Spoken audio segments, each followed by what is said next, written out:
Hello, welcome to my Combo Lords, where we're beginning our stream with a little ceremonial blackberry pick when there's a few ripe blackberries around, which these things grow quite wild in this habitat. In fact, some types of blackberry, I'm not sure if it's this one, but I believe it's likely it is, are a bit invasive here and take over a little too easily. You can see this blackberry sprouting up wherever we don't chop it down. It'll spread throughout the whole garden if we don't let it, which could be cool, but you gotta give a little room for the other plants. With that said, having plucked a little ceremonial blackberry is a nice start. Now, we are doing the beginning of our stream out here in a slightly different location, out in the front yard that I share with some family and some neighbors. Few houses share this yard, and that's partially because out back some neighbors were playing some music, and I don't want to think about any copyright music issues or try and out-music them with my own music. You know, I'm already the neighbor that floods the neighborhood with loud clock-shattering noises and bubbles and such. So I think it's okay if the other neighbors bother our stream once in a while. We can dodge around them and call it an even deal.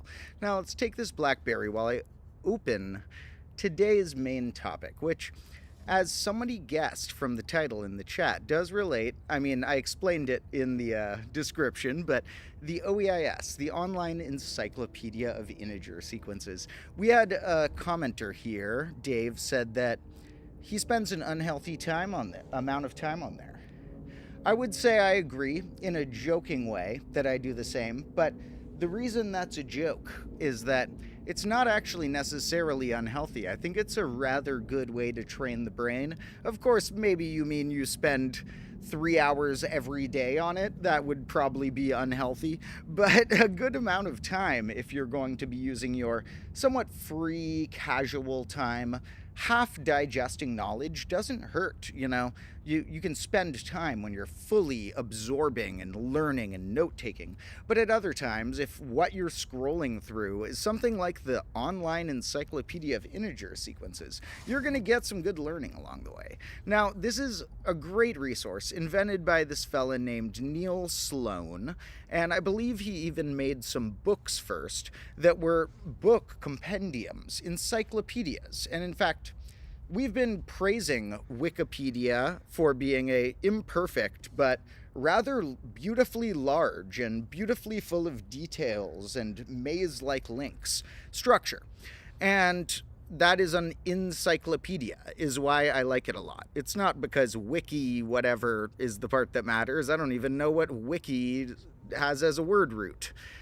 I need to add this new thing, so let's see. But the encyclopedia part of the name, quite important. Any encyclopedia is great. I used to like reading through encyclopedias. My family has a very old encyclopedia set that'll be fun to go through on stream sometime and see which things have changed, which things would now be considered wrong out of that. So here's our Online Encyclopedia of Integer Sequences, and I did not type that starting sequence in there. It happens to already be in there. I'm not sure if whoever is currently designing this, Neil Sloan or otherwise, just really likes this sequence, but it leads to number of trees with n unlabeled nodes. The 55th one input, or 55th in their ordering system, and yeah, I guess somebody really liked that here on the OEIS. What we're going to do today... Okay, let me get myself back and eat this blackberry. Okay.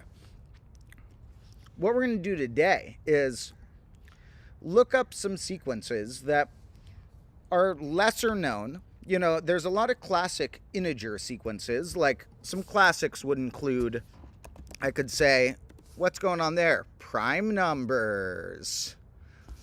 I could say, what's going on there? Triangular numbers. Also could be considered certain binomial coefficients. What's going on, let's say, here? Fibonacci numbers. So those are some classic sequences, but there's so many sequences on here. And one way to get a little glimpse of how many they have is they have a little thing here for some reason called webcam that gives you random ones. And you could say best sequences, or we could say all. Normally we'll maybe go through best, but you can just see how many crazy sequences they have. And I'm setting it to when I say so, but look, number of divisors of n double factorial. This crazy thing. The product of divisors d of n such that d divides sigma of d. And sigma of d is actually a divisor sum thing that's going to come up in our next episode. I am finishing editing the next main combo class episode. The last one was a pretty wild snack break that's linked in the description. And as my combo lords know, while these live streams are an awesome part of our combo lore and our combo learning, they're almost extra credit. Make sure that you do watch all of the combo class episodes, including the one that will come out hopefully tomorrow. And I'll try and make sure I get it out by tomorrow night, which if you're watching this in the future, could be that night, or could already be out. But the next one relates to some divisor-based things, with which many of these functions end up being interested in. Like, if I just said, hey, I'm curious about what the divisors of a number add up to. 1 just adds up to 1. 2 would be 1 plus 2 would be 3. 3 would be 1 plus 3 would be 4. 4 would be 1 plus 2 plus 4 would be 7. And check it out. Sigma n, the sum of the divisors of n. Oh wait, I need to shrink myself again. Sigma n, the sum of the divisors of n, also called sigma 1 n. And this is very important for the episode. Don't worry about if you understand any of this down there. But just remember that sigma n is a commonly used name, and we're going to use the actual Greek letter for sigma, which ironically I use 6 as a good example of a number to look at the factors of for certain things. It's a perfect number and stuff. So I use 6 as some examples, and I even use 36 as well, because that was another good example, being a square number, but one that had other factors as well. And the 6s look a lot like the sigmas. The sigma lowercase that they use for it looks very O-like mixed with 6-like. But in any case, the important part is that remember that they're saying, oh, this is sometimes just called sigma n, but also sometimes we have to put a 1 there. That's going to be a little subscript. And this is important to note that level 1 is adding up the divisors. And in this episode, I'll explain what would the higher levels be, and even more interestingly, what happens on the lower levels. What happens on level 0? Which you actually know that function better than you realize, and what happens on level -1, which leads to the new nicknames and topics of the episode. It also has a field trip. They've been doing a lot of construction on the block here, a lot of noisy stuff happening recently. And so to dodge the construction, me and Carlo, my main camera guy, went down to a park not too far from here with a lake and some plants around it, a little nature area, and filmed some scenes there. There is a lot of wind right there, and there was a freeway not too far from there, so I don't even know if it improved the audio or not, but we get a fun field trip in the next episode, meaning it's not really I introduce a field trip at any point, but some of the scenes take place further away from here. And we will be experimenting with more fun locations. Now that, as people who have seen the combo lore know, grade -1, I was recovering from leg surgeries and had a lot of trouble walking. Grade -2, I can walk normally again, so we have more options to do field trip-like stuff. I mean, even just going right here and then running back to the classroom, that would have actually been really hard for me a year ago. In fact, 1 year ago, that would have been impossible because I would have been shortly out of the second surgery. Now, somebody said, is the neighbors' music any good? What are they playing? Wasn't that bad. I don't know how to describe it, but I would have vibed to the music if I wasn't worried about copyright. I'm going backwards through a few comments. Somebody said 42. Now, we'll get to 42, don't worry. We're definitely getting to 42. Now, some other nice, fun comments. And somebody also, the 6 times 9 thing is related to the 42 thing. Okay, so we'll get into the 42 a little bit now, which is that 42. Some people think that I'm not aware of that world, that I didn't think that somebody was going to make a reference to a pretty popular, but still on the obscure-ish end, book series that some mathematicians and readers of other sorts consider to be classic. Some would think that I didn't prepare for somebody to say 42. But the one book I brought was this, the full compendium of The Hitchhiker's Guide to the Galaxy, to show that, yes, I'm a huge fan of this book series. Douglas Adams is one of my favorite authors. I think that book series is hilarious and philosophical. And as a writer myself, I think that is one of the hardest and deepest goals, is to make something that could be simultaneously funny yet deep. And so that's a great series, and 42 plays a key role in it. And the number 42 is sort of in the title and descriptions categorization of when I said meme numbers. And for example, 42 is on this list. 42 is on the Sigma list we saw. So which one is that? Let's see. Another trait about 42 we have learned through this OEIS is that it is the divisor sum of 26. Now, 26 is also the only whole number sandwiched directly between a positive square and a positive cube.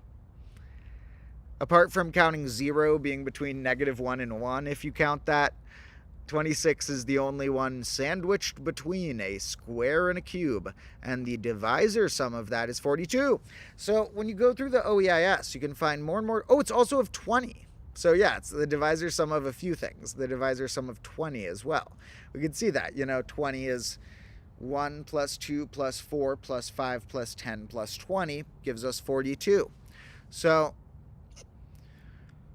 more and more facts can be unearthed about these meme-like numbers to find cool potentials within them. 42 on its own, I will always break a number down into its prime factorization to learn the keyest details about it. Numbers can gain base-dependent traits, and sometimes that's even where they emerge. Like, for example, the number 13 was not historically unlucky because of a base, I don't believe. It was historically unlucky because certain biblical contexts, but in general also that a dozen is a round, very divisible amount that got a nickname culturally. We even worked with what was called a gross, a dozen dozens at times. And so a dozen is like a perfect amount, and to add a 13th has a sort of off or spooky air to it, you could say. You could also phrase it as a silly air or a fun air or a educational air. There's a lot of spins you could put on it, and I like to look at the spooky ones in a comical way, embracing their spookiness in quotes the way that we would have fun on Halloween or something. Halloween is one of my favorite holidays, probably my second favorite holiday after April Fool's Day. Now, here, when we look at numbers, a small enough number like 42, I don't think we'll be able to just search it and see what they're all in. Or maybe it's big enough that we can. Let's see if 42, where it is on that line of if it's in enough sequences that they're going to say, I can't tell you all the ones that have 42, you got to tell me another term you're looking for also. Or if 40, oh, there we go. 42 is, I guess, because I don't think they would do that if I just said like 2 or something. Too many results. But 42, I guess, is limited enough, they'll tell us. And whoa, that's funny. The first one that comes up is this Sigma N one. They really, thank you, Neil Sloan. You're really like steering this stream without me even needing to try into hinting at my next episode's topic. And for anyone who likes the nickname aspect, next episode will be the one where I will explain friendly numbers and solitary numbers, and what I nickname the negative first level of the divisor function. So we'll get some fun nicknames in the mix as well. Now, what else is 42 in? What other traits does it have? We could break it into its prime factorization. And actually, one point I wanted to add, I got a little distracted, but when I said 13's not base dependent, it's an extra thing got added in a spooky way.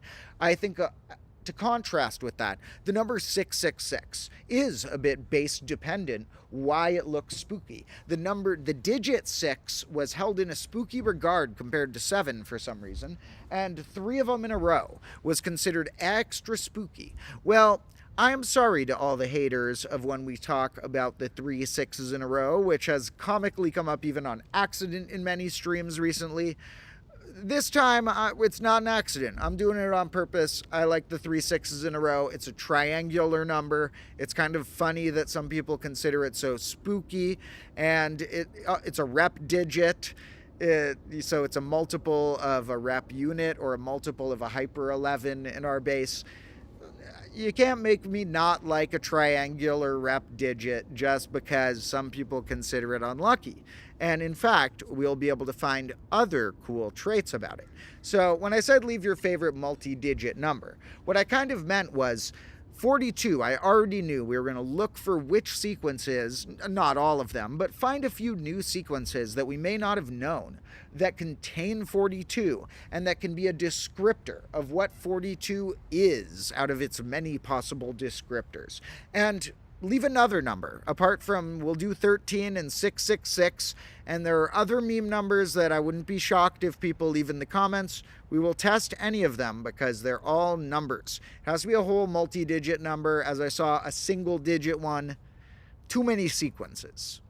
Now, back to our comments. Somebody said, what was the leg surgery? Well, if you look at my combo class channel, I did...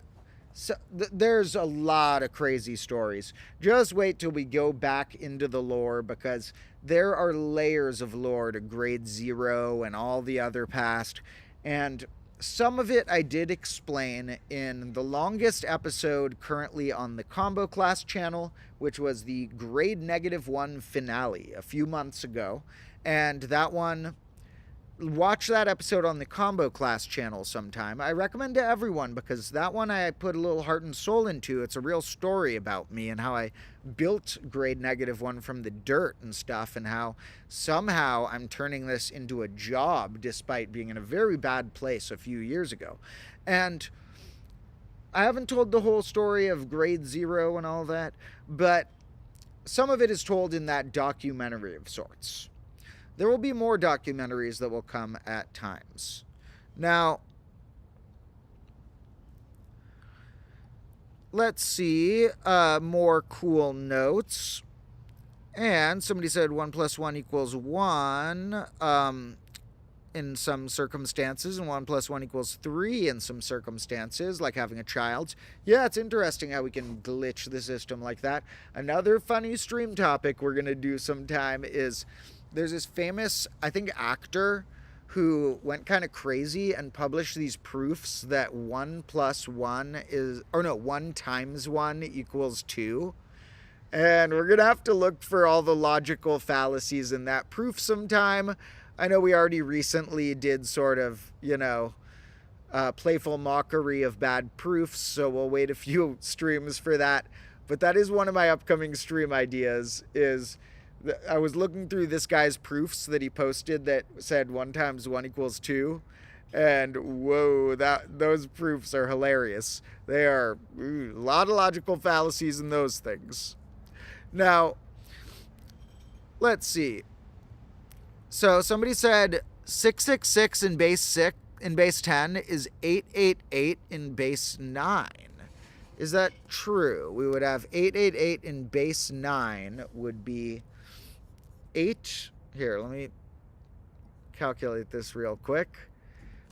I'm going to a calculator, and 888 in base 9 would be 8 81s plus 8 9s plus 8. That says 728. I'm not seeing it as 888 in base 9. However, yeah, I'm not seeing 666 being 888 in base 9. Not sure where that one was, but maybe on to something different cool there. Let me know if you have any other calculations you've noticed.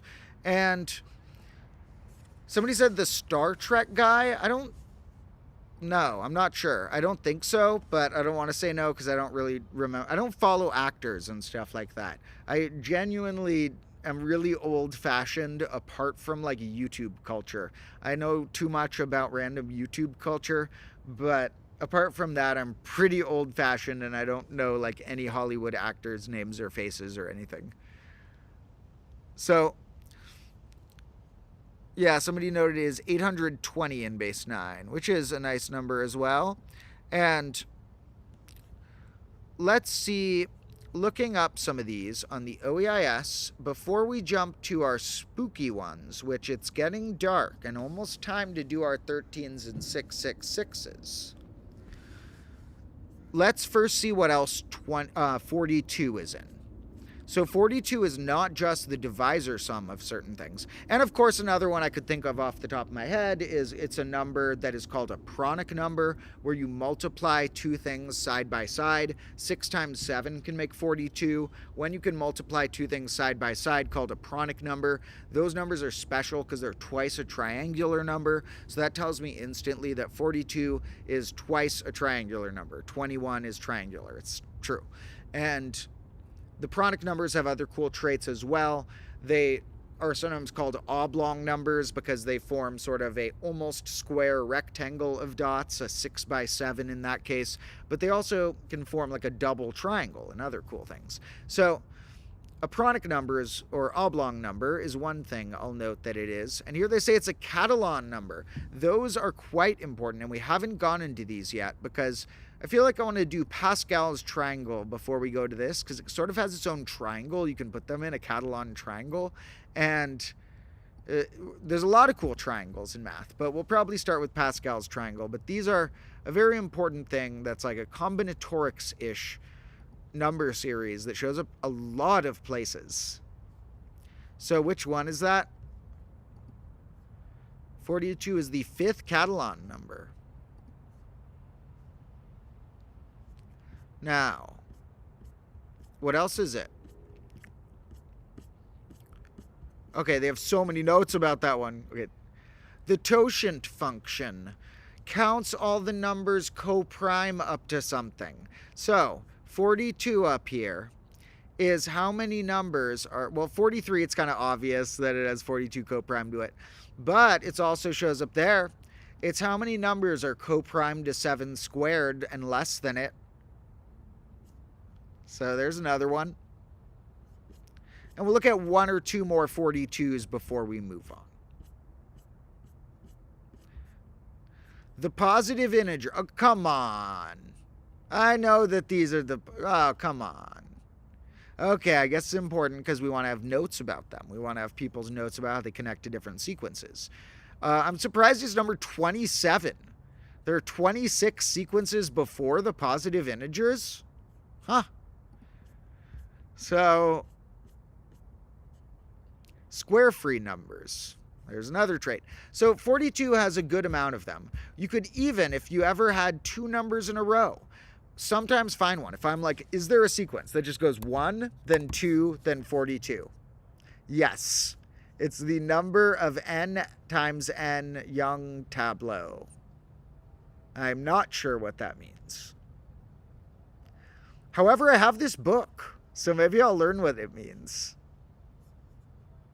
So, that's a book I haven't read, but I do have.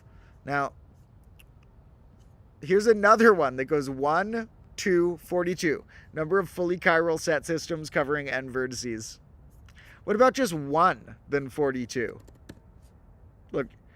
Oh, it's in the middle there. Sometimes they show it even if it's in the middle. Okay. Oh, 42 is a denominator of a Bernoulli number. That's really important.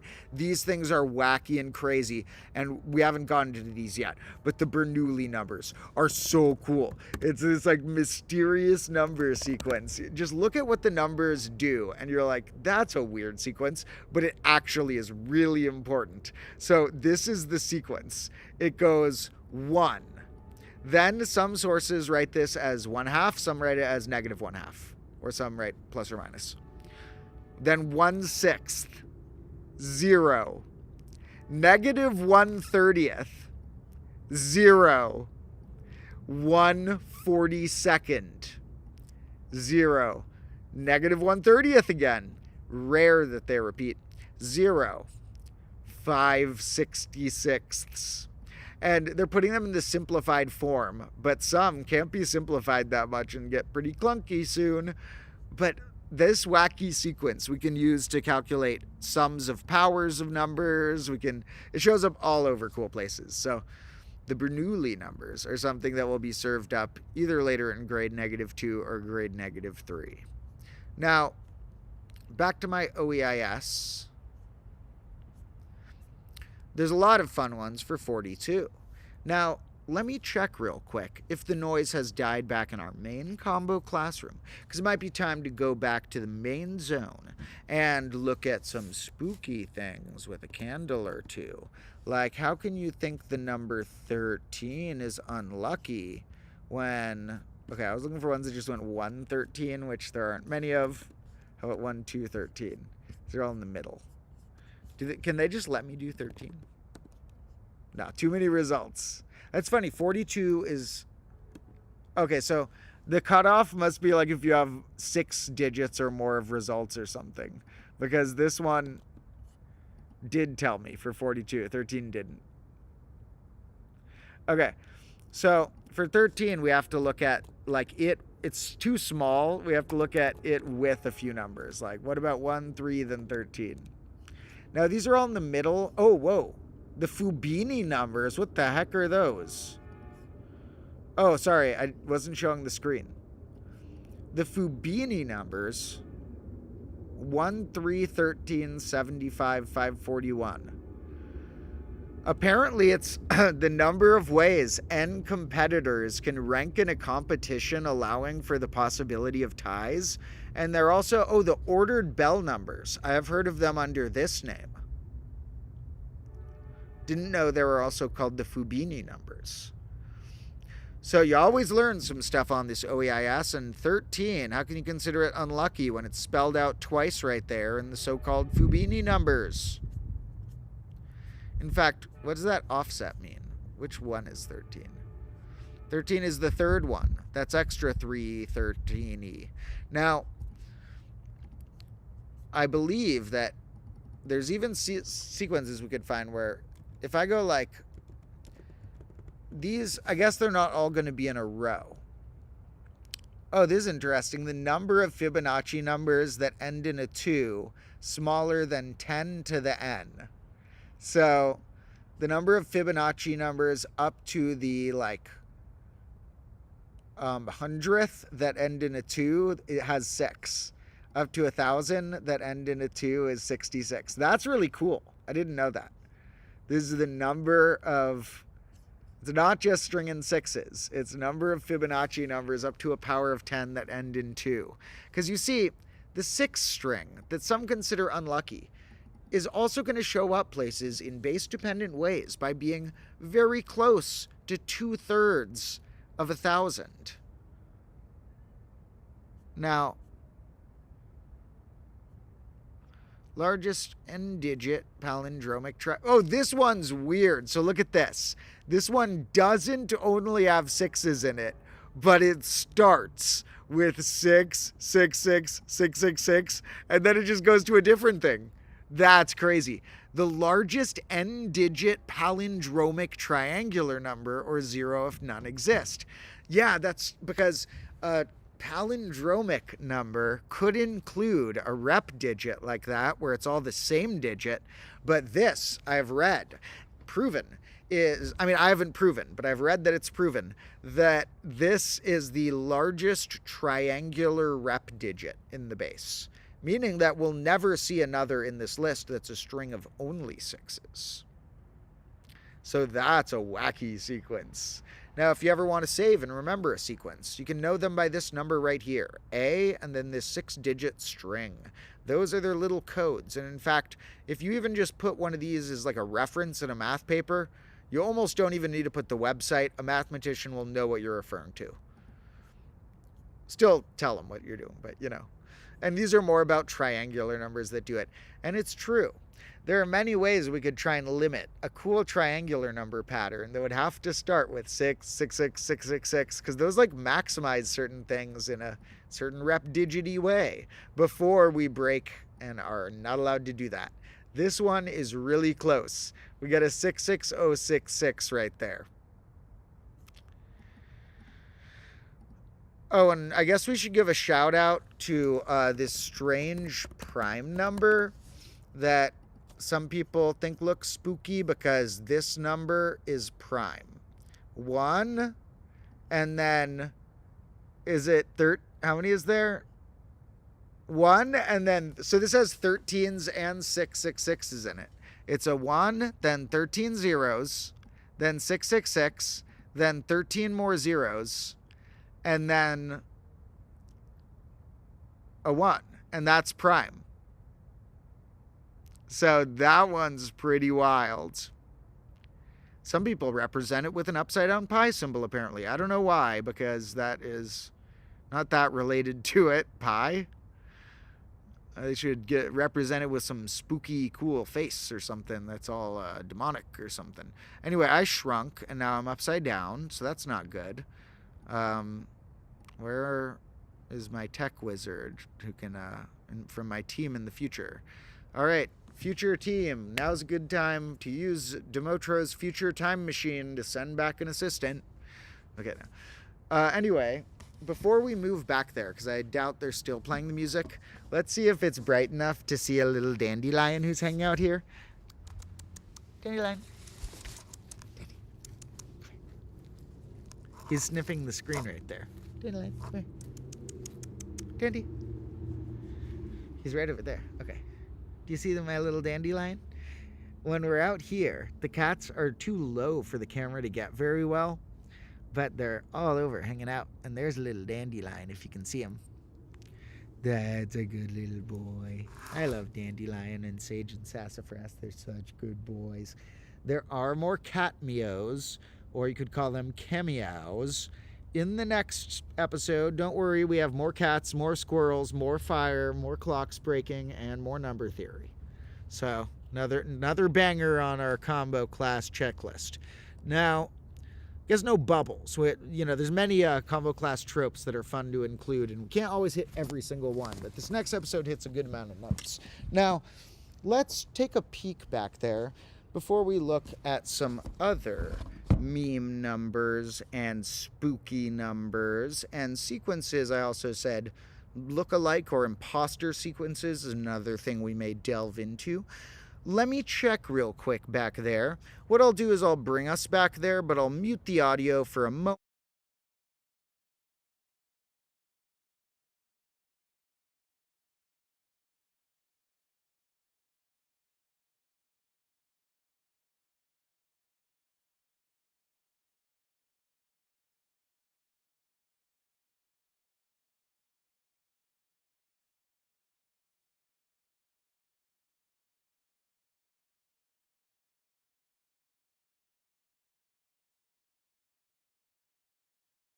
All right, so yeah, the music's gone here, so we can set up a spooky station back here and continue our live stream in our typical combo classroom.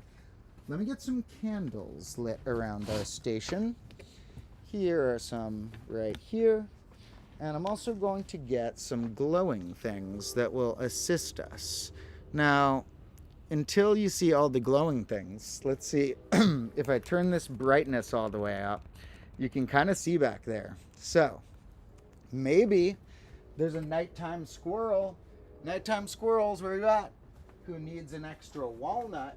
Just in case, we'll put a walnut right there for any squirrels. So let me know in the chat if any squirrel comes by while I'm grabbing a few more lights. I'll be back in a moment.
Alright folks, time to set up our cool little lights. These change color in the background, and they were solar powered, charged up on their own in the daytime. Oh, this one, not too bright. Maybe they were not getting enough juice in the daytime. We'll hope it works bright enough. I also grabbed a lighter to light these candles, so I don't have to blast the computer brightness, so we can get a more natural brightness. You may notice that some people say, oh, you gotta clean your lab coat always. Your lab coat should get washed. I do wash it sometimes. I did wash. This is fresh out of the wash. It still looks like this. The wash does not remove a burn hole. The wash does not always remove marker marks. So to people who say just throw it in the wash, I do. That it takes more damage. Imagine all this damage on all my other clothes or my skin. It has absorbed a lot of good damage for me. Now here, unfortunately, when I put it in the wash, you'll notice this pocket's yellow. That's because I made a little homemade clock once when I was at a friend's collage night. And it was a little yellow round clock that hopefully I got in a shot or two before I accidentally put it in the wash. And now I have a bunch of numbers in my pocket that I had used. So there's our lucky 6 for looking at that. We can probably make a 42 out of these as well. And a bunch of yellow stuff that sort of stained the pocket. So RIP to that little homemade clock. I think hopefully I got in some shot or another. That's the goal. We immortalize things on film, and then we're not as worried when they get destroyed. In fact, sometimes the immortalization ritual is what gets them destroyed. Anyway, let's light these candles and look at which other number sequences just involve the number 666. Because that's a large enough number that we can probably just search it on the OEIS and see more reasons why I'm allowed to say it and I'm not being a cursed demonic person if we talk about 666 in our candles. More numerical, logistical reasons why we have to do that. Now, because no, I'm not a demon alien who's secretly a good demon who only wants to sneakily convert the world to base 6 and turn zeros on top of the clocks or anything. No, nothing like that. Oh, I'm definitely from Earth, yeah. Now, I think we should do a conspiracy as a gag where I think my fans should start a thing where you cancel me for being an alien. You cancel me for trying to force the world into base 6 from my alien planet. And then some conspiracy theorists will actually believe it, and that'll get us some funny press to analyze in a stream. So you guys can feel free to run with the gag that spook all the conspiracy theorists. Tell them that I'm here to change all of the clocks because I'm from a different planet they don't know the name of yet. They can't pronounce the name of it. Now, somebody mentioned how many grapefruits can fit in the sun. That's a lot of grapefruits. Somebody else said it's a serial killer vibe. Sorry about that, folks, because, you know, we wouldn't hurt anything larger than a fly. You know, okay, no, wait. The expression is we wouldn't hurt a fly. And really, though, no. I'm a good person. You see, sometimes I even believe the evilest people sometimes are the ones who are sneaky and weird about their spookiness and act guilty or something, or slick or hide something about it. We are very upfront about our spookiness and our clumsiness. We put everything forth honestly. And so, you know, we don't actually hurt any flies, and I think that the people who, okay, I bought a Venus flytrap, so I'm certainly killing the fly population on purpose, but apart from flies, we metaphorically don't hurt any flies, because I think some people like me like to joke around, have a mildly dark sense of humor without wanting to offend any groups of people, and are very honest about themselves, so you can still trust me. And I think sometimes the people you can't trust as much are the ones who are like sneaky or guilty acting about their spookiness. I do that as a gag, but if it was like, I'd be more weirded out about someone like, oh no, we can't look up 666, than somebody who wants to. These candles are not lighting very good. I think they might have gotten rained on. It was really weird. It rained for like 5 minutes the other day. It was at like 10 p.m. Just like 5 minutes of rain. And I ran out here because I heard the rain. I'm like, do I have any electronics plugged in? I did not expect it to be about to rain out here. But luckily I didn't have anything plugged in right then. But, you know, clock's got a little free washing. Now, let's also give a shout out to, on this article, we're just going back for 1 second. I know you guys already saw it for too long, but this author I highly recommend. I love Clifford Pickover. I'm not surprised he coined this name. He coins all sorts of fun names. This guy is like the newer version of Martin Gardner or Raymond Smullyan or people like that who I love, who those people have passed away, and this guy is still going. And this guy is, oh boy, does he write interesting books. Now, about all sorts of stuff. You see, we've written about hundreds of technical papers ranging from, and some are, I have his math books, but about half of his books are about math. He has a lot of other stuff.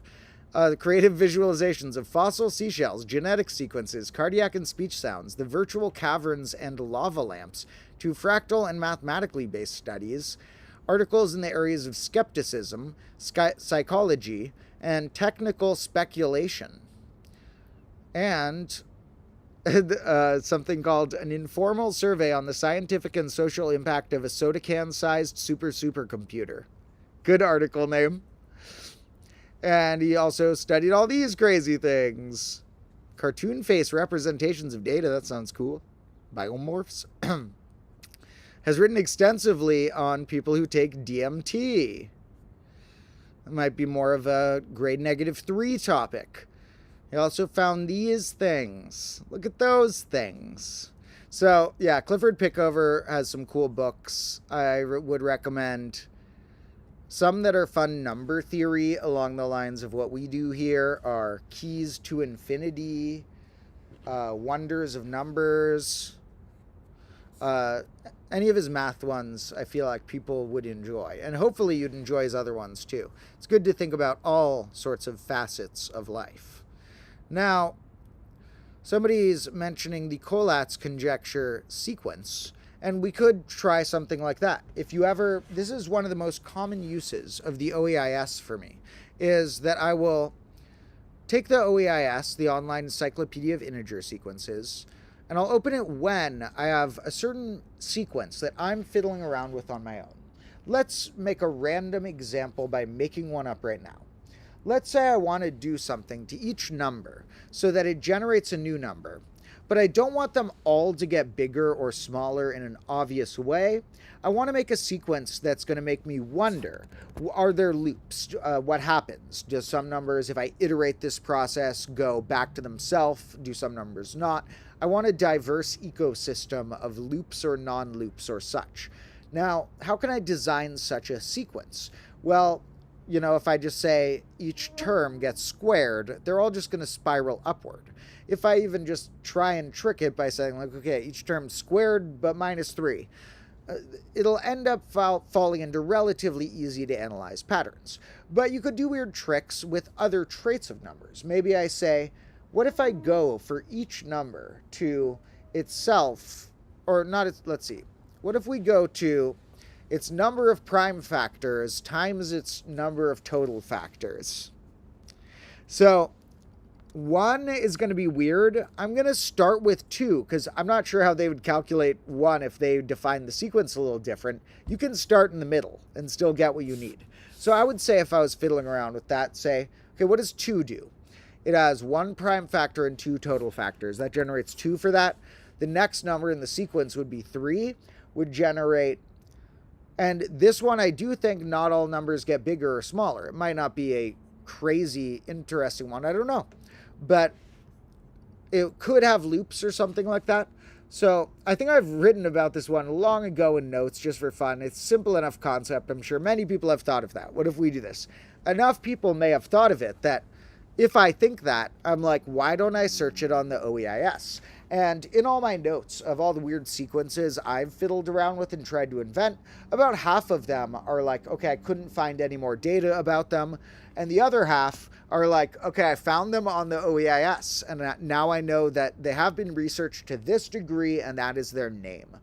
Now, my favorite things that I found on the OEIS of all time relate to this concept called integer complexity.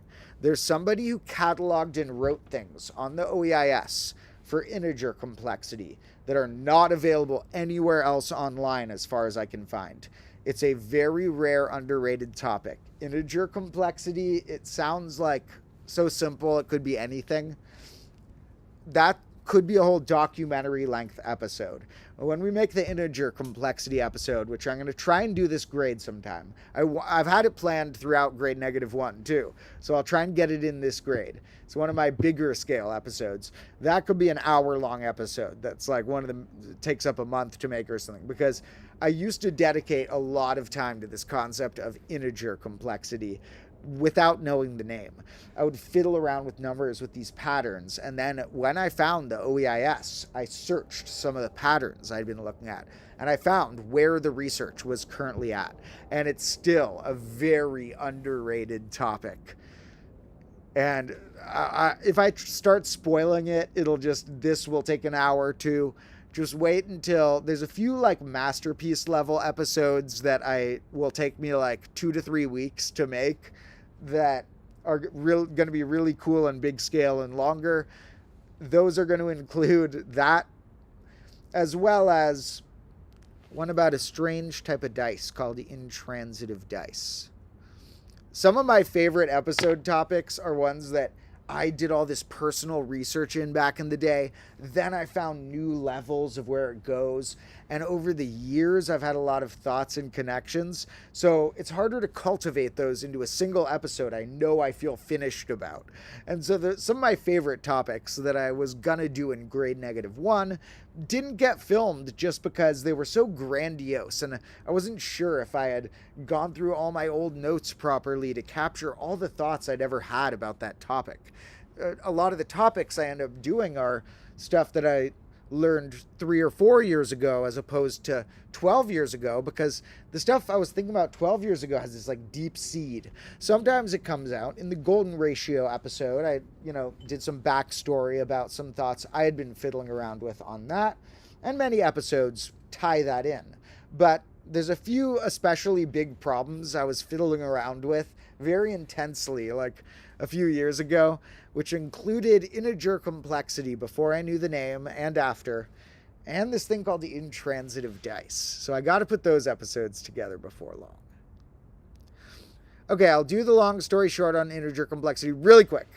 It is using any amount of these. These are what you get. You get to assemble equations out of these things. Any amount of the digit 1, any amount of parentheses, and then typically you're given any amount of pluses and any amount of times, multiplication signs. So you can do addition, multiplication, other variations, which I'm going to go into in the episode, allow other operations. But the simplest is to consider addition and multiplication and parentheses and ones. And the question is, what's the minimal amount of ones to make a given number? It is so much deeper than it seems. When I first started fiddling with that, I thought it could have been one of those topics where I find it on the OEIS and I'm like, okay, that's done. I figured out the pattern with the help from this site. I figured out that because it's a Pronic number, it was twice a triangular, so it did that, or whatever. But this one, I saw that it still has a lot of mysteries, and there were some like hypotheses I had about it, some of which I found counterexamples to on the OEIS, and some of which are still open questions. And so try that on your own if you ever want to try level 1 of what I was fiddling around with. For a given number, what's the pattern of how many ones it takes to make it, using addition, multiplication, and parentheses however you want? For example, to make 7, I could go 1 plus 1 in parentheses, times 1 plus 1 plus 1 in parentheses plus 1. So 7 might take me 6. What's the pattern? Really deep and interesting for such a simple question. Somebody says, what's the point of all this? Am I just fascinated with numbers, or is there an application for all this? There are plenty of applications you could find. I don't typically discuss as often. Maybe the thing is, the applications of math veers it into science, and I would love to do science experiments, but those take more resources. I have a very small budget, and so to hire a camera person and be able to do it all myself in a couple afternoons with some whiteboards in the backyard, the math ones are easier for me to pull off an episode that I feel proud of. There will be more science as I have more resources, and those would include applied math as opposed to what we could call pure math like this. Now, the pure math as opposed to applied math, I lean more toward pure math in what I discuss here and often what I study. And I think that it has an infinite amount of future applications. Like if you look into what makes your computer or cell phone work, there are many, many formulas back in the day that somebody like me was fiddling around with that helped them know whatever pattern makes the computer now work. So we don't know which application each of these have, but they could have many potential applications. And they're also just beautiful in terms of being like it's called pure mathematics, and the pure part I can relate to. It doesn't mean it's better. It means that it has this sort of essence that you can trust proofs within, where in applied math, there are so many variables in the world, and we don't know everything about the world. So if you try and conduct an experiment, you're always within those margins of 99 point some amount of 9% sure.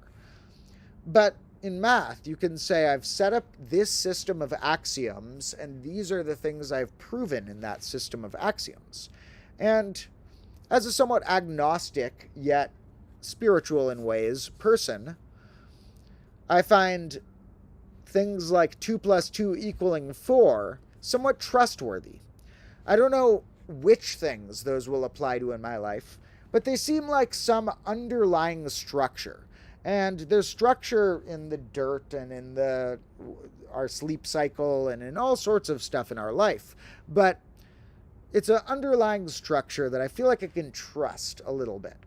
And so, maybe it's just the part of me that's like 10% on some spectrum or something.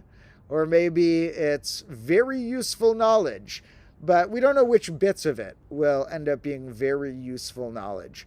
And to me, it's more about the beauty and the proof of this pure framework that we understand that underlies our existence, that then we can use for whatever applied math, whenever we want to do applied math, we'll have a bigger framework of tools. So,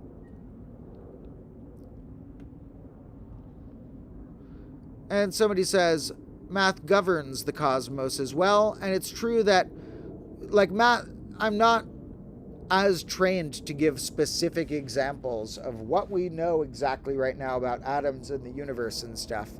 But yes, there are sequences like this in here. There's one in here called magic numbers that are literally like related, they don't know the formula as much of them.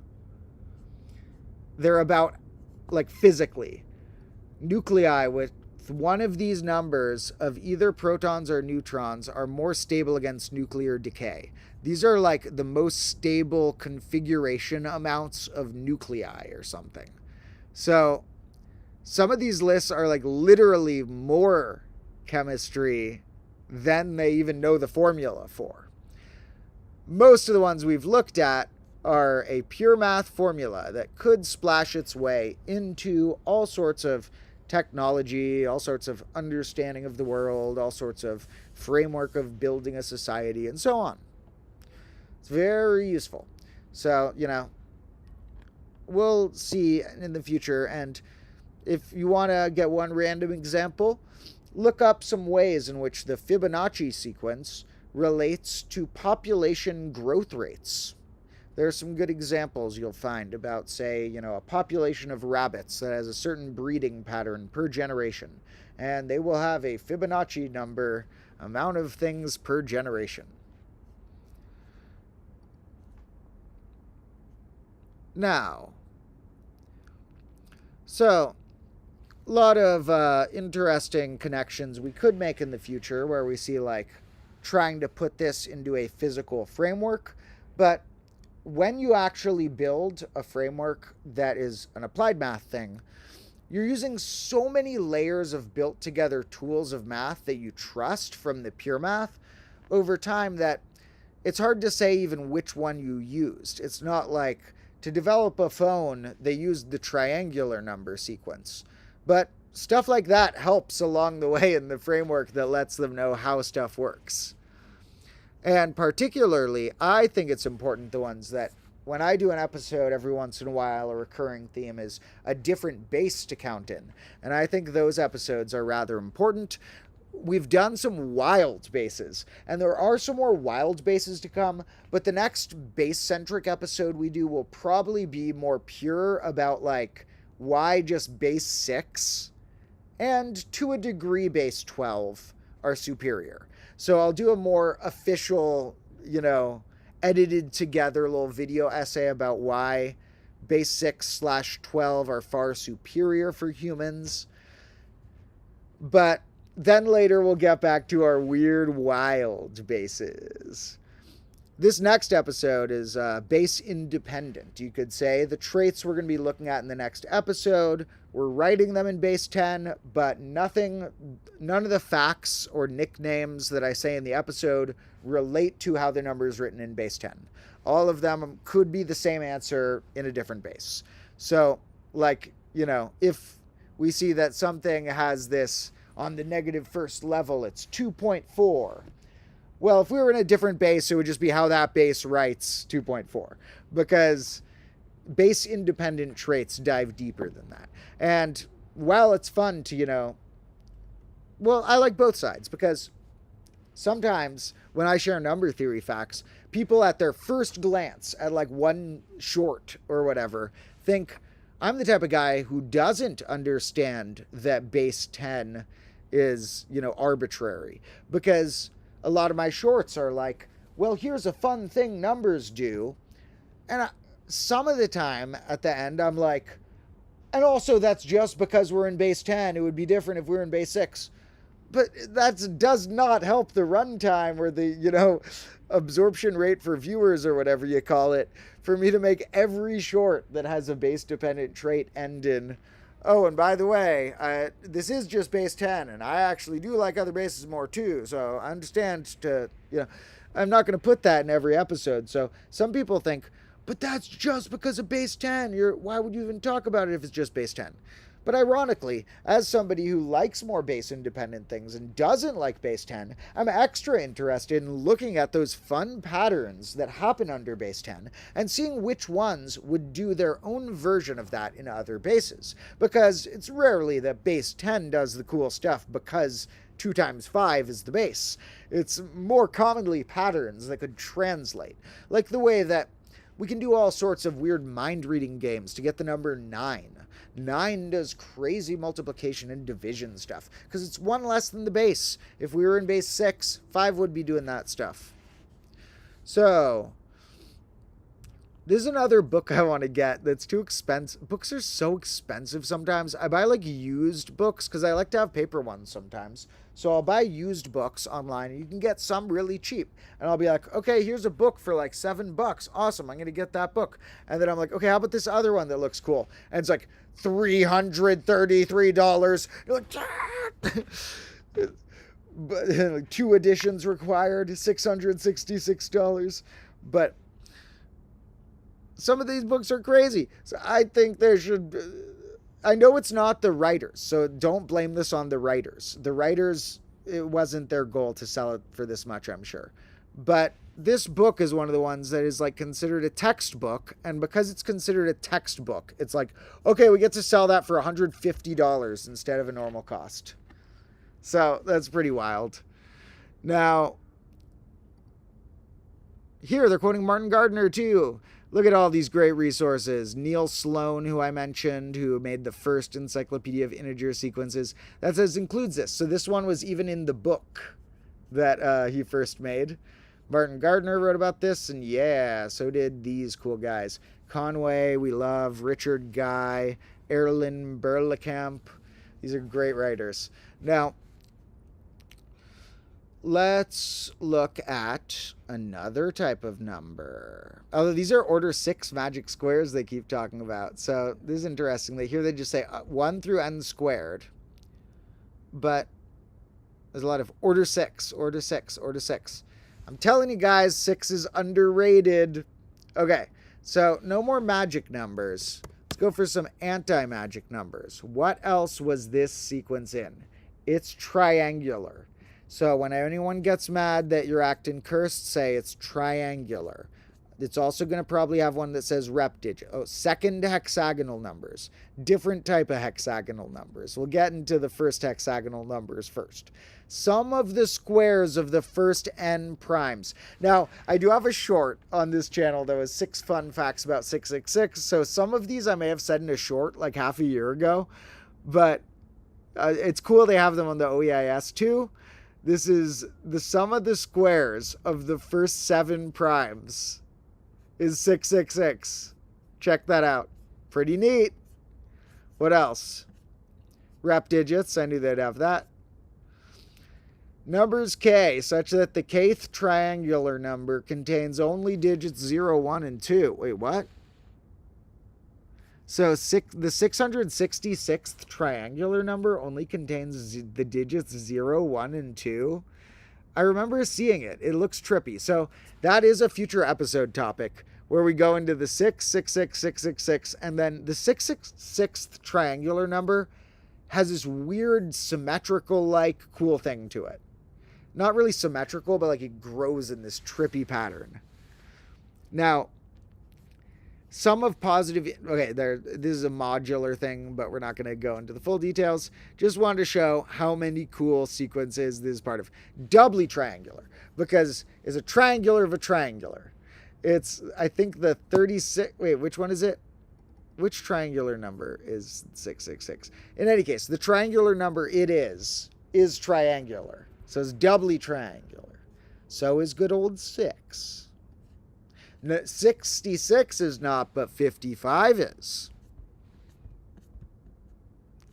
Numbers whose ternary expansion contains no ones. A lot of fun ones there. So, yeah, somebody said 666th triangular number is 222,111. Now, it gets extra weird when you go further down a pattern there. There's a crazy pattern that builds there.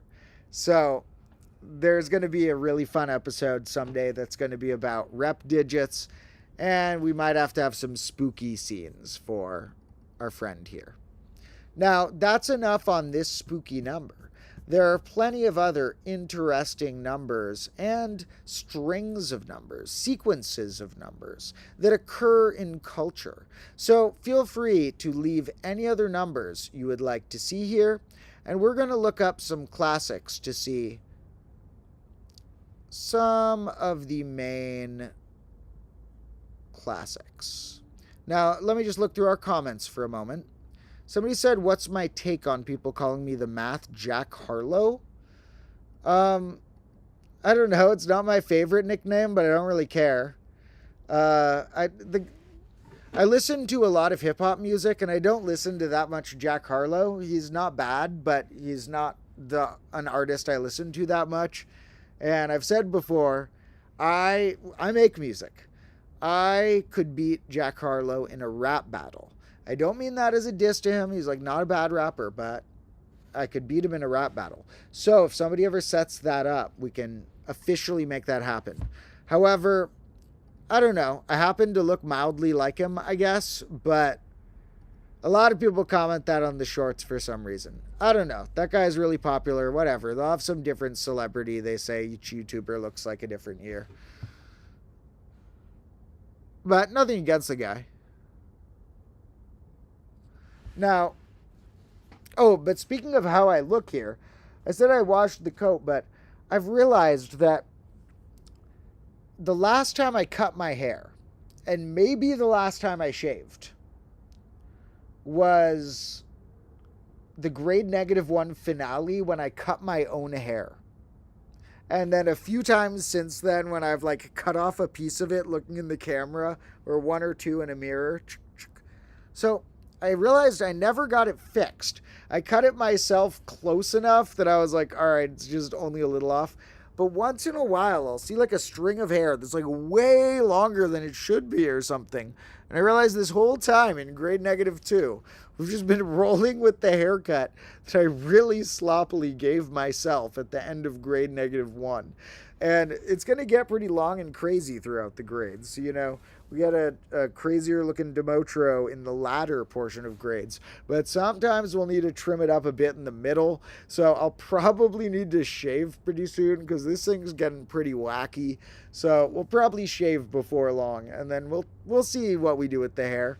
You know, last time in the grade -1 finale, that was like a whole little documentary I spent a few weeks filming, and I shaved, not like to bald, but like cut it kind of short.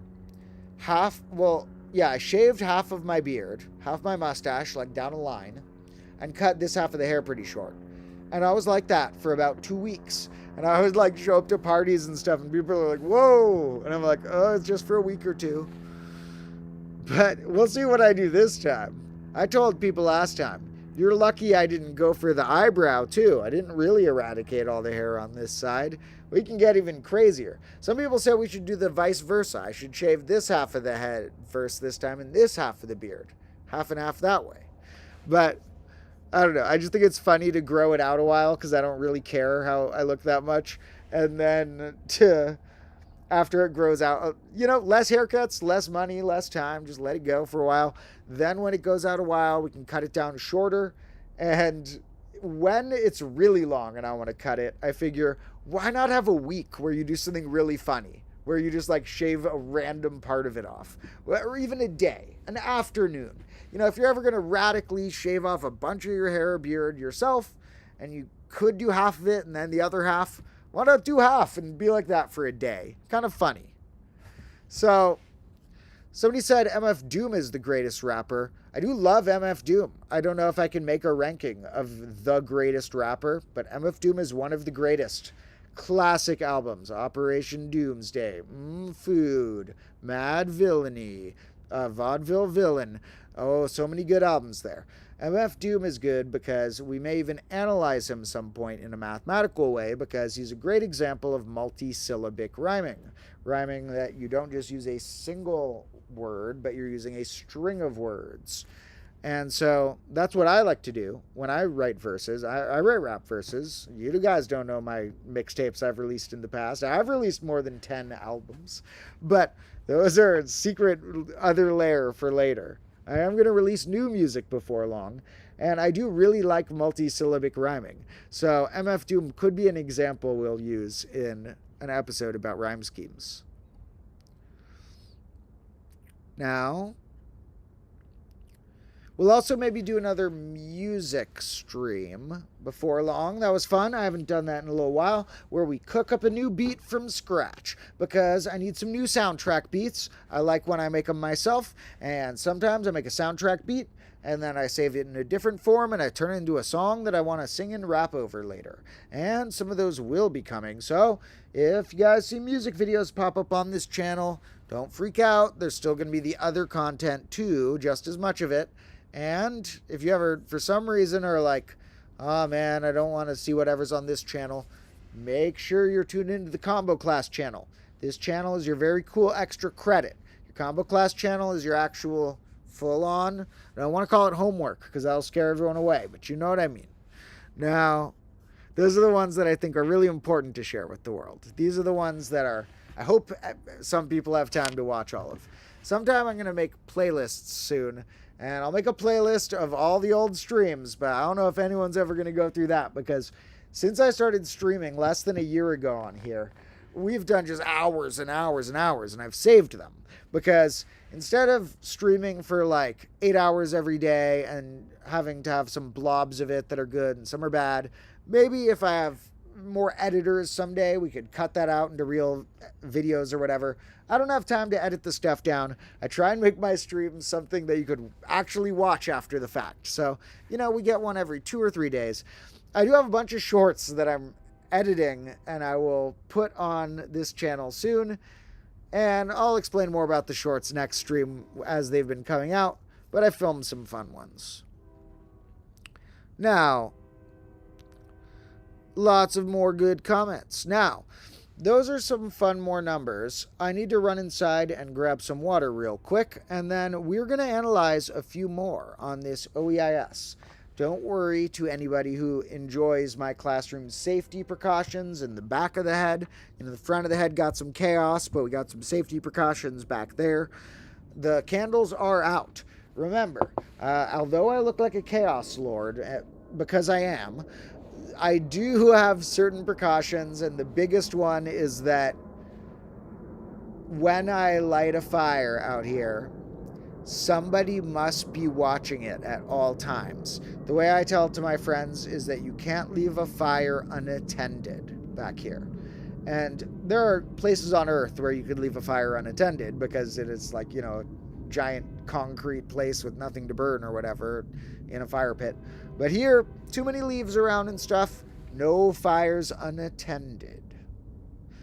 Now, it's been hard to dodge all the noise back here this week, though, and some point before long, this could be a 2 or 3 grade arc of me moving out to the forest somewhere and trying at least 1 grade out in the woods or something. I might have to film more content myself, but I could be extra loud. So we might vanish out into the woods at some point in grade -2 or 3. You never know. There's going to be a lot of grades, but some crazy shifts could occur. Now, I'm going to run inside and grab some water, and then leave a comment for what other spooky numbers, meme numbers, or favorite numbers you would like to see show up in some sequences here. We also can just go through some classics, which I have in mind, and we will do those as well. And if anybody leaves before I return, or leaves later in the stream, check back on the Combo Class channel, and about a day from now, there should be that new episode about friendly numbers and divisor functions and such out on that Combo Class channel. So I'll be back in like 2 or 3 minutes, and just in case a weird squirrel appears or something, because sometimes they come when I stop talking. Sometimes when I leave, it's their chance to run in and grab it. And I have a nut there. They haven't taken it yet. So just in case they come while I'm gone, I'll brighten up the screen. All right, I'll be back soon.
right, Combo Lords, I'm back. Thank you all for sticking around, to anybody who was squirrel watching while I was gone. It's hard to, I don't know how the viewers works here, whether it's counting people who are only watching at the moment live, or if it's counting people who went back and are watching the earlier stuff. So sometimes maybe I'm talking to nobody because all the viewers are watching the older stuff to catch up in the stream. You can click backward in it, I think. But assuming some people are live too, and all my future viewers, and like we like to throw in just in case, because you never know, any viewers from the past who had a time machine?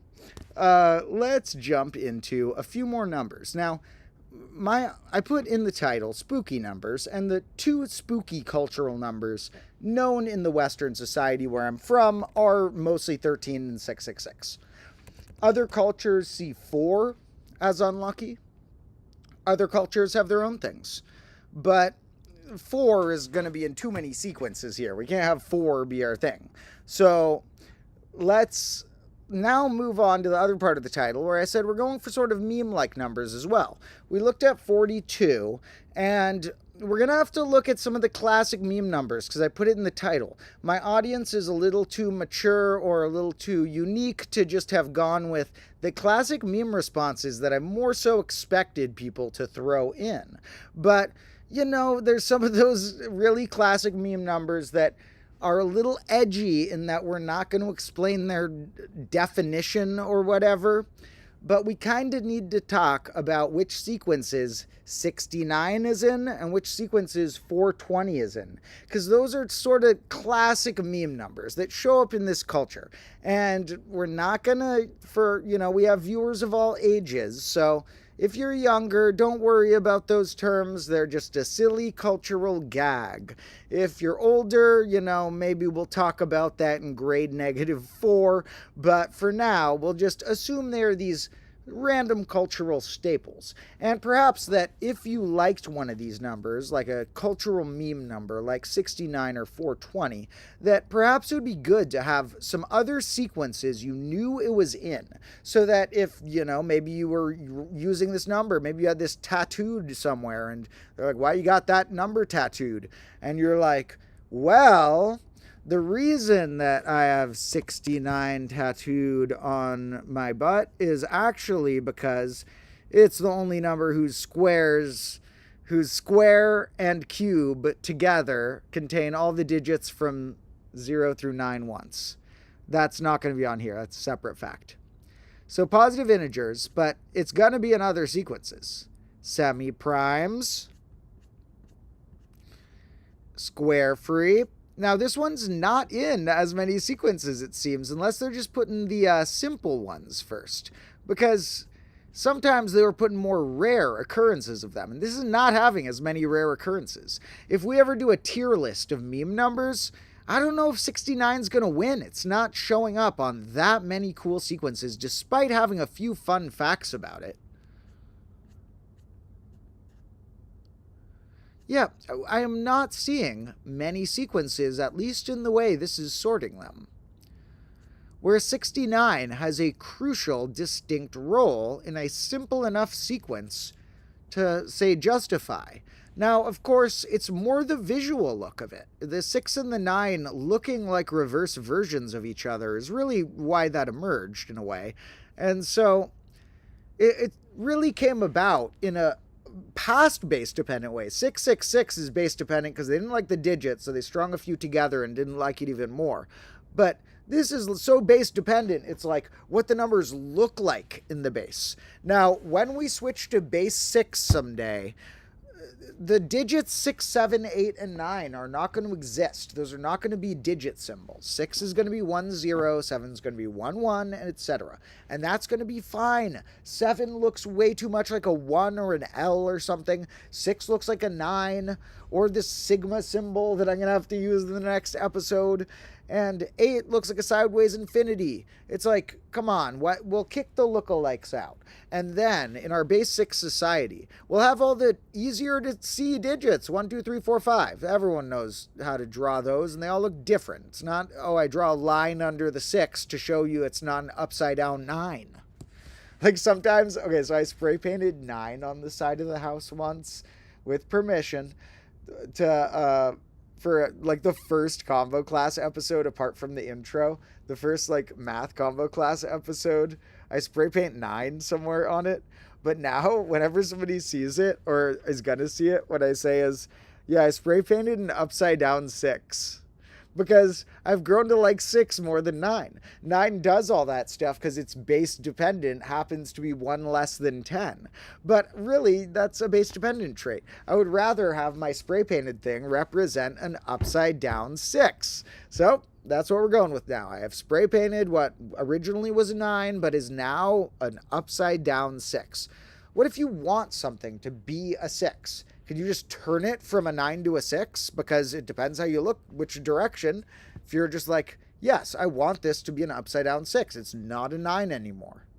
What's with these lookalikes? There's so many ways you could draw little shapes. You know, we don't need clones that are rotationally symmetrical. So, okay, anyway, 69 does not appear to be in that many crucial sequences here. Compared to, I gotta say, the other more popular meme number, 420, 10 times the Douglas Adam number.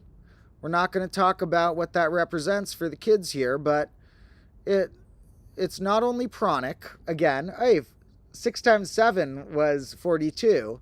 This one's Pronic as well. That's interesting. What is it? Is it 21 times 20? Yeah, it's 21 times 20. So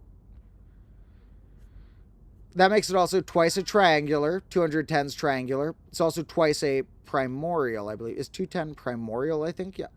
And it also has some really interesting traits. Do you know 420 is the smallest number that is divisible by 1, 2, 3, 4, 5, 6, or 7?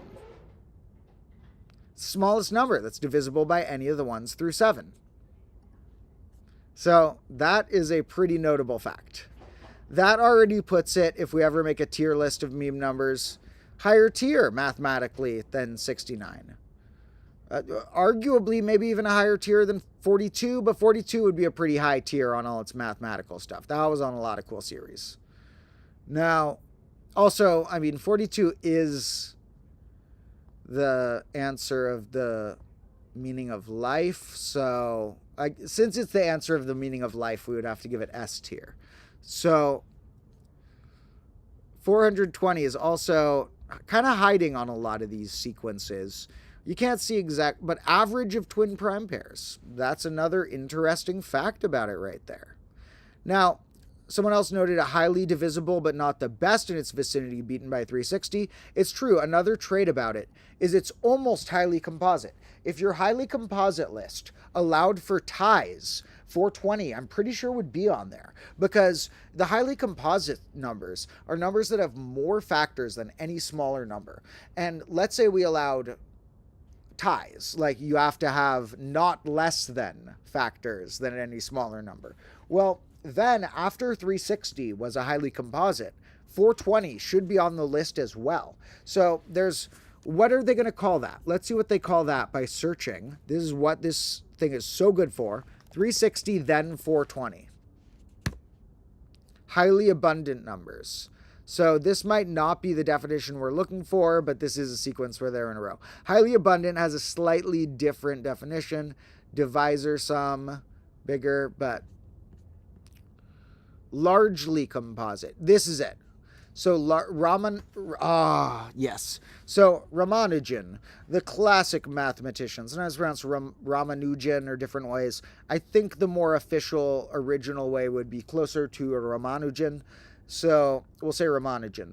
And this guy is a brilliant mathematician. One of the greatest of all time. He died really young, so he doesn't have enough work to have his body of work be one of the greatest mathematicians of all time, but his mind and what he did in a small amount of time and the different way he approached things makes this guy, Srinivasa Ramanujan, one of my favorite mathematicians of all time.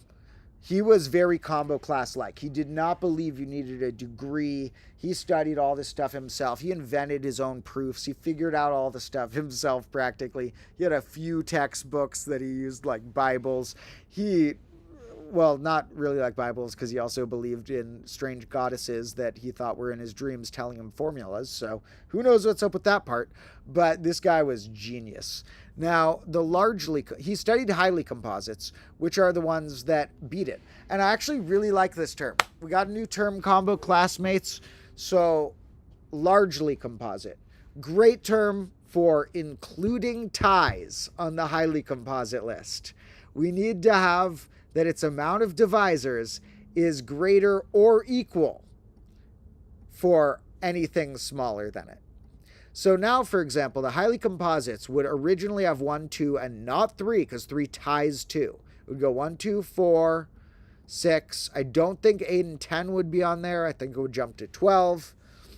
So here, you get a largely composite number. The largely composite number next after the way we divided the circle. It's almost like if the days were a little longer in the year, if there was like 415 or 425 days in a year or something, I believe the amount of days in a year relates to us settling on 360 geometrically in many cultures. So I think we could have settled on 420 degrees in a circle if there had been closer to that amount of days in a year. Random hypothesis. Now, they both have 24 divisors, somebody noted and put them in the comments. Thanks for listing them. That's cool because 24 is also highly composite. Not only largely, but also highly. 24 is the smallest number with 8 factors. Is that right? 1, 2, 3, 4, 6. Yeah, the smallest number with 8 factors.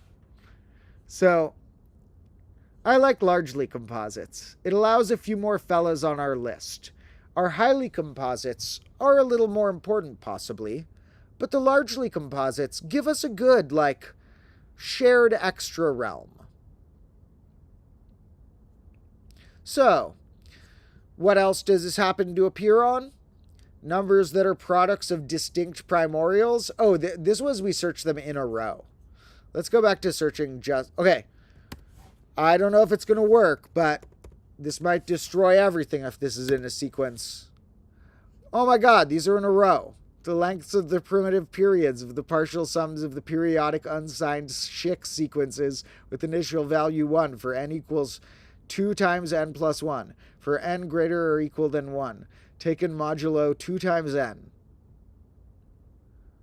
Don't worry, I don't know what that means either. So, they do even show up next to each other in a sequence.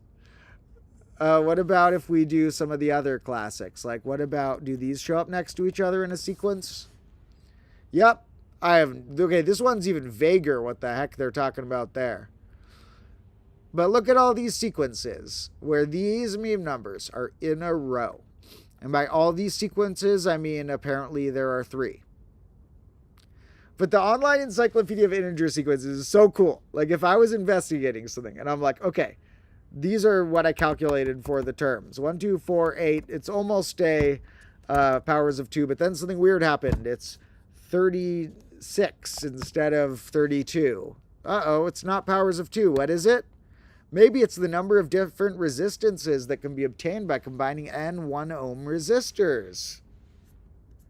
Or maybe it's given a row of n payphones or phone booths, all initially unused, a number of ways for n people to choose the payphones, assuming each always chooses one of the most distinct payphones, one of the most distant payphones from those in use already.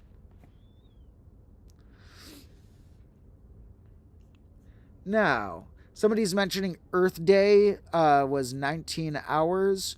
Earth Day is a good thing to celebrate because the Earth is very important. I will say that maybe one of the only things that, if it comes down to a war of all the things I teach, one of the only things I care about more than the number facts I want to tell you folks. There's only a few things in existence I care about more than all the number facts I still need to tell you all. And the future, all the ones I have in my notebooks, and the future ones I'll learn to tell you. But one of the things I care about more than that is nature. Nature is really important, whatever we do. So please, Combo Lords, remember, Combo Lords don't, even though I look chaotic in my videos, Combo Lords do not leave trash in other natural places. Combo Lords do not grab or touch animals or plants in a way that would hurt them. Combo Lords love nature. Combo Lords, even the best Combo Lords, plant things. And there's expressions related to how planting a tree is something you don't always get to appreciate. You have to put in work that the next generation gets to appreciate. And I think things like switching to base 6 or changing the clocks or alphabet are something that would be hard for our lives, but it would be good for a few generations down. Are we willing to plant that big meta tree that could take generations to grow? Because I promise that if we change the clock's alphabet and number system, that our great-great-great-grandkids would have an easier time in school. So are we willing to plant those metaphorical trees and literal trees? So if you don't know which metaphorical tree to plant some literal flowers or something. Nature, king. Nature, only thing more powerful than our numbers. So, and somebody mentioned something similar. Yeah, base 6 for the next generation. Yes. Now, the base 6 thing is so outlandish and out there that while I want to try and push it on society, that one could take generations.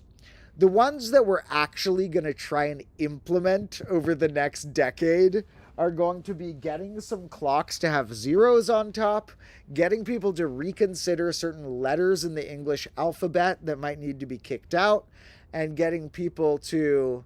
that's like halfway. On the scale of how easy we might be able to convince people of stuff, here's easy, here's hard.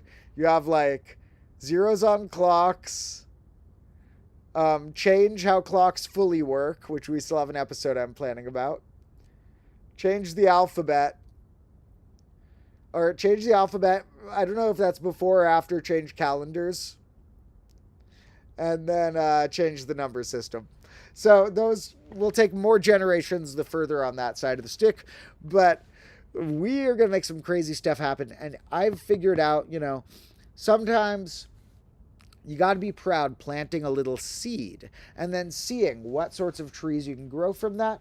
And you don't know what it'll grow, but a little seed that will help that out. And one seed, for example, would be if we can get threeven in the dictionary. That promotes thinking about numbers more. It promotes thinking about why isn't base 10 threeven? Should we exist in a threeven base instead?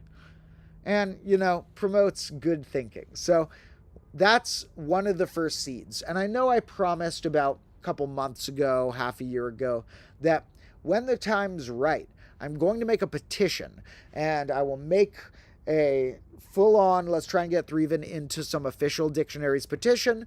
We'll do that at some point before long, but the time's not quite right, because I need to make a really epic, trailer and essay and stuff like that, because we're not going to make a random little petition that gets 20 signatures. When the time's right, in a few months or something, I will start prepping whatever petition we're going to do. And we're going to get threeven into either Oxford or Merriam-Webster or something along those lines. Now, somebody said 31, which they call God's number. I'm not sure. Why do you consider that God's number out of curiosity? It's a great number. I love 31. I'm just curious about the title, but nothing wrong with it. Just curious.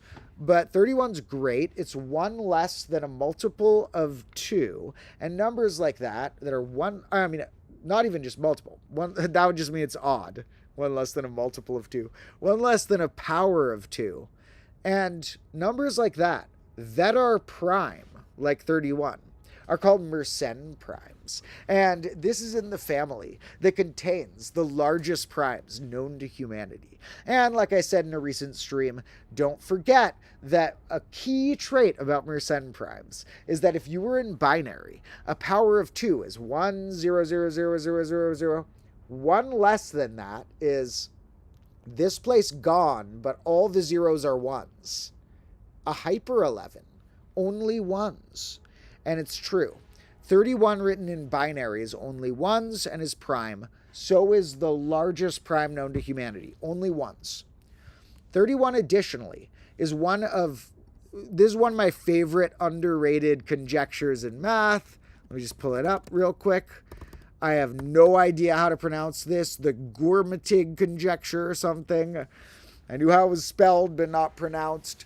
This thing states that they believe that 31 and 8,191 could be the only numbers that are what I call hyper-11s. Some call a generalized rep unit, where it contains just the digit 1 in some base, that have that using more than 2 ones in more than one base.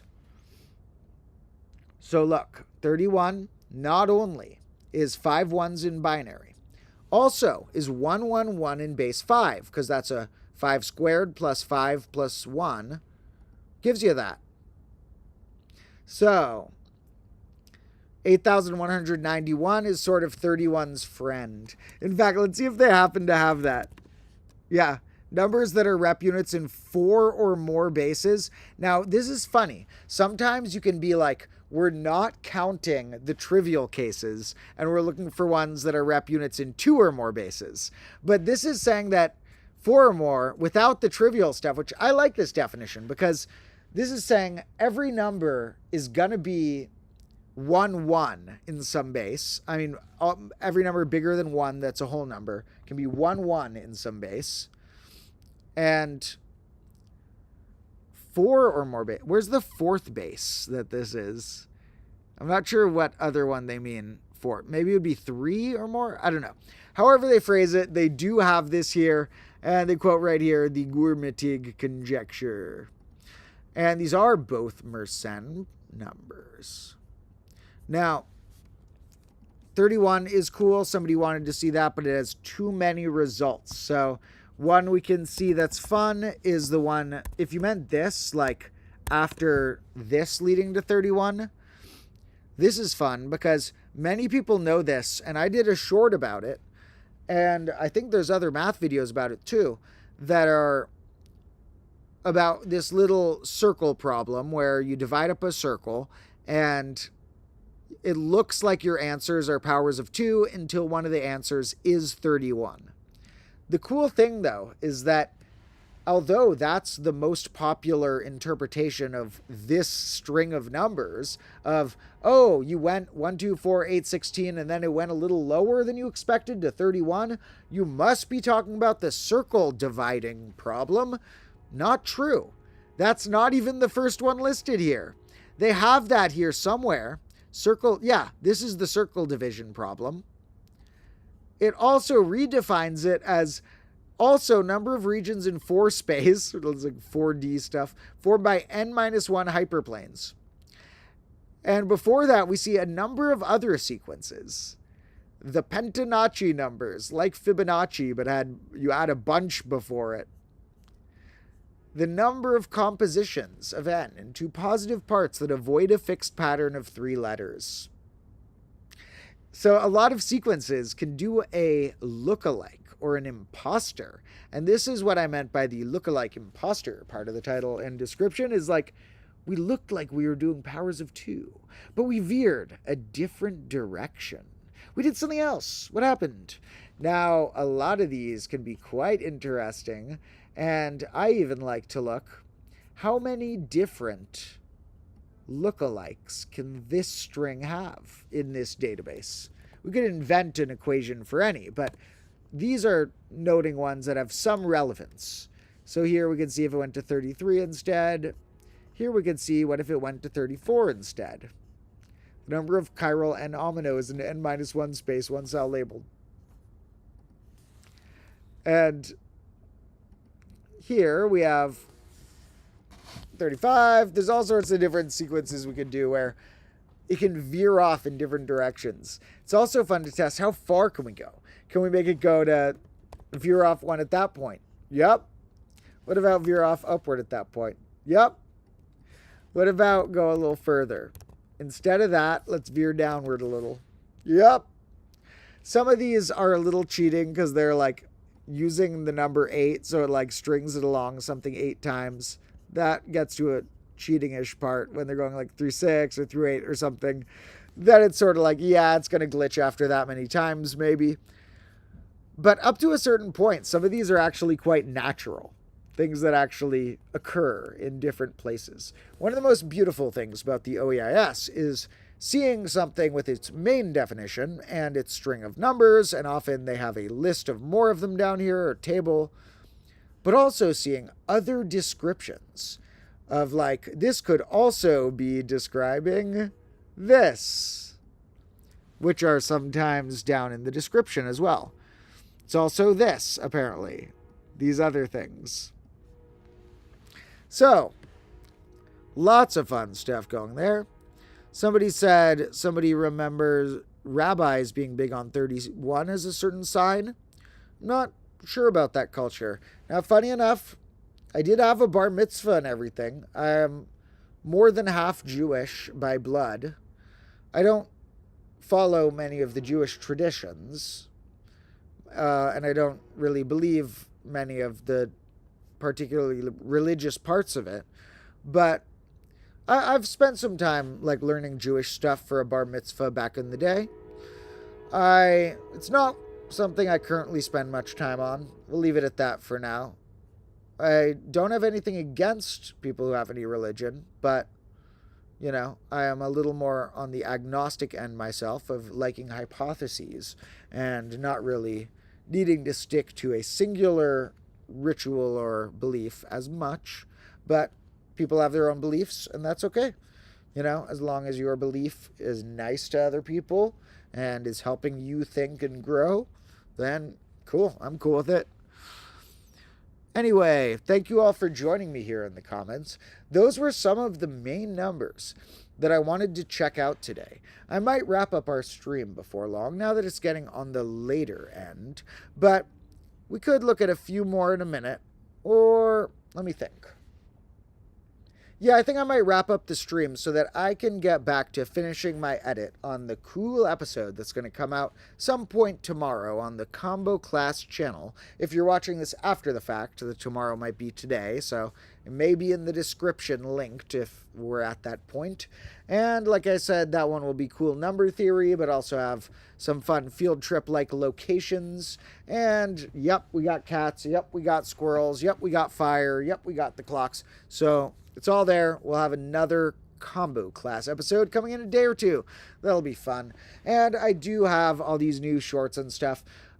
There are going to be a few shorts I'm going to load onto this channel over the next few days that I'm going to move from the other Combo Class channel. I tried putting a few shorts on that channel somewhat as a test to see how YouTube cares, how much they care about certain algorithmic traits. And they like it a lot more when I put all the shorts on one channel, and if I put the same shorts on this channel, they do a lot better than if I had put them on there. So I'm going to move the shorts that I put on there over to here. So there are going to possibly be around 6 or 7 that, like, the really observant combo lords who watch every short on both channels might see twice. I'm sorry about that. I try not to make any repeat stuff, but to move them over, they might show up a second time. Then I'm going to start mixing in the new shorts I filmed. The latest few I filmed are more nature than math. I have one related to a strange weed with a strange property.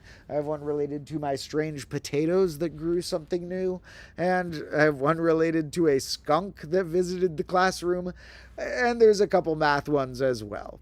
So I am going to start blasting the shorts out again before long.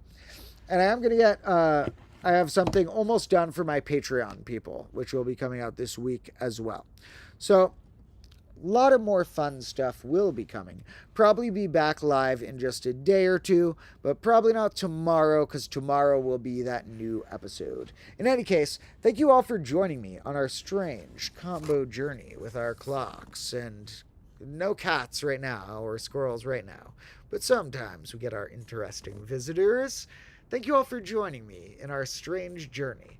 We are somewhere around 1/4 or 1/3 of the way through grade -2 of Combo Class.